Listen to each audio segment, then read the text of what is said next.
I still remember the first time I felt my chest tighten like that. Lying in a hospital bed, stitches still raw from surgery, reaching for the nightstand where my grandmother's jewelry boxes had sat for weeks, and finding nothing but an empty drawer. I thought maybe a nurse had moved them. Maybe they were cleaning. I whispered the lie out loud, trying to calm myself, but my voice cracked. Deep down, I knew better. No hospital staff would touch something that precious. Those boxes weren't just jewelry, they were my family's history. My grandmother's mahogany box with the pearl inlays that held her diamond earrings from the 1940s. My mother's silver music box that played her wedding song. The carved wooden box that held my wedding jewelry. 3 generations of women's strength passed down to me. Gone. That's when Daniel walked in, carrying 2 cups of coffee, flashing that fake smile I'd come to know after 8 years of marriage. He set the coffee down and leaned over to kiss my forehead. The cologne he wore wasn't his usual drugstore brand. It was expensive. Sharp. "Where are my jewelry boxes?" The words slipped out before I could stop them. His face froze for half a second, then softened into practiced confusion. "What jewelry boxes?" "The ones I've been staring at every single day for 2 weeks. "Don't play dumb, Daniel." He pulled a chair closer, his movements too casual. "Babe, you didn't bring anything like that here. Maybe the pain meds are messing with your memory." That's when my blood went cold. In 8 years, he'd never once dismissed me like that, never tried to gaslight me into doubting my own eyes. I grabbed my phone to show him the photos I'd taken of the boxes, proof that they were real, but the photos were gone. Deleted. And only one person knew my passcode. While he muttered something about taking a walk around the hospital, I grabbed his jacket from the chair. My fingers dug through the inside pocket until they hit paper. Receipts. I smoothed them out and my world tilted. $15,000 to an event planner. $8,000 for a custom necklace from Tiffany's. $5,000 for luxury rentals. Then one more line that made my hands shake. Sale of antique jewelry collection, $35,000 seller Daniel Carter. My vision blurred not from the painkillers but from rage so hot it felt like fire in my veins. He hadn't just stolen from me. He'd stolen from my grandmother, from my mother, from the women who fought for every scrap of dignity in their lives, and he sold it all to fund someone else's birthday party. I dialed the number on the receipt. The shop confirmed the jewelry had been sold to a private collector that morning. Gone forever. I sat there numb until my phone buzzed again, this time from my best friend Melissa. "Hope you're feeling better. Saw Daniel's Instagram story last night. Looks like he's been busy." Daniel never used Instagram. With trembling fingers, I opened his page. There it was, a video of a lavish party. Gold decorations, champagne fountains, crystal centerpieces.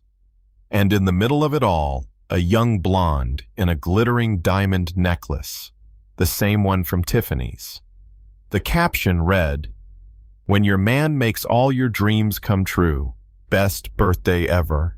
Love you, baby." Tagged Daniel Carter, my husband. When he finally called me that night pretending to check in, I cut him off. "Who is Emily?" I asked. Silence. "Then I don't know what you're talking about. I saw the story, the party, the necklace. Stop lying to me." A long pause. Then the truth, sharp and brutal. A year. He'd been living a double life while I worked extra hours to help pay bills, while I trusted him with everything.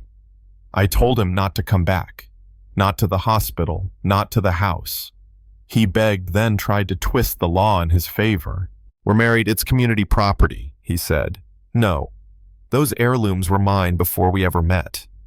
You didn't just cheat Daniel, you committed theft." After I hung up, I called Melissa. "I need a lawyer," I told her, and she came storming into the hospital room with fire in her eyes, laptop in hand. She was one of the best family attorneys in the city. Show me everything she said. For hours, we pieced together the receipts, screenshots, social media posts, and what we found was worse than I imagined. Daniel had drained our accounts, 86,000 gone. He'd opened credit cards in my name, racking up 63,000 in debt. He'd stolen from his own company, embezzling 41,000 from his business partners. Over $200,000 gone, all to fund his fantasy life with a girl half his age. Melissa's jaw clenched as she typed. This isn't just divorce anymore. This is grand theft, identity theft, fraud. He's going to prison. I almost laughed. Prison. For the man I once thought was my forever. Over the next weeks, we froze accounts, alerted his partners, and gathered evidence. His parents cried when I told them the truth. His best friend cursed his name. Even his business associates, men he thought would shield him, turned their backs and prepared to sue him for embezzlement. His empire of lies crumbled faster than he built it. Daniel grew desperate. One night, drunk, he showed up pounding on my door. "You can't destroy my life like this," he shouted. "I made one mistake." "You stole over $200,000, I called back through the door. "It was for us." His voice cracked. "Emily means nothing. You're my wife, not anymore." Then his tone shifted. Dark. Cold. "You think you're so smart." Accidents happen. That was enough. I called 911. When the police hauled him away in handcuffs, I recorded every word, threatening a witness another felony to add to his list. The grand jury didn't even take an hour. He was indicted on every charge, his girlfriend too, because the investigators uncovered her text messages laughing about me being in the hospital, bragging that Daniel was cleaning out my accounts while I was too weak to fight. She thought it was funny. She thought stealing my future was some kind of game. I faced them both in court. Daniel pled guilty 8 years, in state prison, full restitution. Emily got 3 years for conspiracy and stolen property. I'll never forget the judge's words.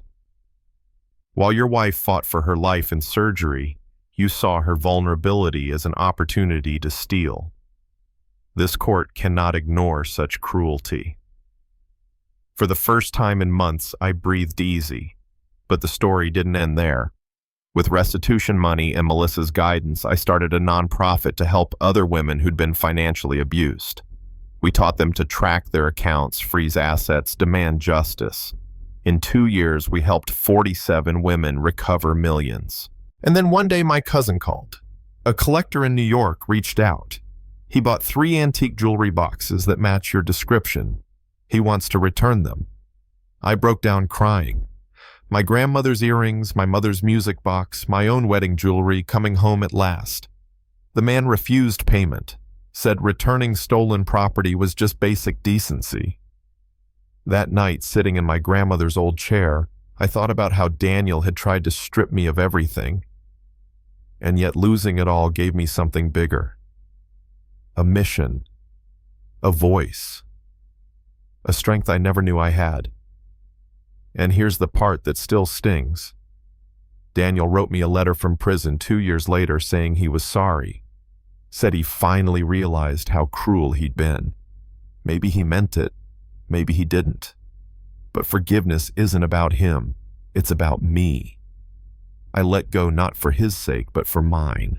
Sometimes I wonder if I hadn't caught him, if the surgery had gone worse and I'd never woken up, would he have felt guilty? In court, I asked him that. Do you know what he said? He said no. He would have felt relieved. Relieved.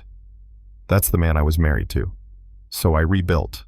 Stronger, smarter. And when new women walk through the doors of my foundation scared and broken the way I once was, I tell them the same thing. Financial abuse is real. It's not just betrayal, it's theft, and you don't have to accept it. Now I want to ask you, if someone you loved stole from you while you were fighting for your life, would you forgive them? Or would you fight the way I did? Tell me in the comments because I need to know. Where do we draw the line between love, loyalty, and justice?